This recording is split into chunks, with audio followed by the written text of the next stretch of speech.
মৃত্যুতে অভিযোগ হলেও এফআইআর নয় কমিশনের বিরুদ্ধে পুরুলিয়ায় পাড়ায় দেহ উদ্ধার বৃদ্ধ দুর্জন মাঝির। এসআইআর শুনানির আতঙ্কে মৃত্যু বলে অভিযোগ পরিবারের। পাড়া থানায় মুখ্য নির্বাচন কমিশনার ও সিইওর বিরুদ্ধে অভিযোগ। আমাদের সঙ্গে রয়েছেন প্রতিনিধি সোমরাজ, আরো বিস্তারিত বলবে সোমরাজ। দেখো, পুরুলিয়ার যে মৃত্যুর ঘটনা সেখানে ইতিমধ্যে সেই পরিবারের সদস্যদের তরফে পুরুলিয়ার পাড়া থানায় অভিযোগ জানানো হয়েছে, কিন্তু এক্ষেত্রে রাজ্যের মুখ্য নির্বাচনী আধিকারিকের দপ্তর থেকে এই অভিযোগ নিয়ে পাল্টা প্রতিক্রিয়া দেওয়া হয়েছে। সিইও দপ্তরের তরফে বলা হয়েছে যে এইভাবে রাজ্যের মুখ্য নির্বাচনী আধিকারিক বা জাতীয় নির্বাচন কমিশনারের বিরুদ্ধে অভিযোগ দায়ের করা যায় না। কিন্তু কেন দায়ের করা যায় না, সেক্ষেত্রে সংবিধানের 16 নম্বর ধারা অনুযায়ী বলা হয়েছে যে নির্বাচন কমিশনারের বিরুদ্ধে এফআইআর দায়ের করা যায় না, এবং যদি এফআইআর দায়ের করা হয় এরপরে তাহলে সেটা আইন বিরুদ্ধ হবে, এবং যদি আইন ভেঙে এফআইআর দায়ের হয় তাহলে পুলিশ এবং সংশ্লিষ্ট আধিকারিকদের বিরুদ্ধেও পদক্ষেপ করা হবে। কারণ লোকপাল আইন অনুযায়ী যদি কোনো সরকারি আধিকারিকের বিরুদ্ধে নির্দিষ্ট অভিযোগ বা প্রমাণ না থাকে তাহলে এফআইআর দায়ের করা যায় না।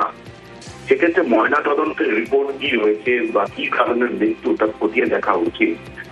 আর এই ধরনের অভিযোগ কেন কমিশনের ক্ষেত্রে আইনের অপব্যবহার করা হবে না, এই প্রশ্ন তুলছে রাজ্যের মুখ্য নির্বাচনী আধিকারিকের দপ্তর, এবং সেক্ষেত্রে সিইও দপ্তরের তরফে স্পষ্ট জানানো হয়েছে গোটা বিষয়টিতে আইনি পদক্ষেপ করা হবে এবং এফআইআর খারিজের আবেদনও করা হবে।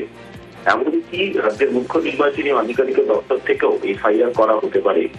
অর্থাৎ যদি নির্বাচন কমিশনারের বিরুদ্ধে রাষ্ট্রপতি নিয়োগ করেন, ফলত এই ক্ষেত্রে নির্বাচন কমিশনারদের বিরুদ্ধে এফআইআর দায়ের করা যায় না, তেমনটাই রাজ্যের মুখ্য নির্বাচনী আধিকারিকের দপ্তরের বক্তব্য।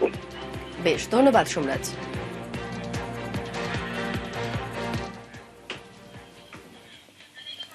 কালীঘাট মন্দিরে ডেপুটি নির্বাচন কমিশনার বছরের শেষ দিন কালীঘাট মন্দিরে পুজো দিলেন জ্ঞানেশ ভারতী। এসআইআর পর্ব খতিয়ে দেখতে মঙ্গলবারই রাজ্যে এসেছেন ডেপুটি নির্বাচন কমিশনার।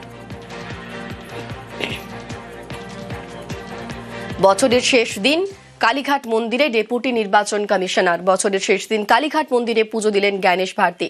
এসআইআর পর্ব খতিয়ে দেখতে মঙ্গলবারই রাজ্যে এসেছেন ডেপুটি নির্বাচন কমিশনার, আর আজ কালীঘাট মন্দিরে পুজো দিলেন তিনি।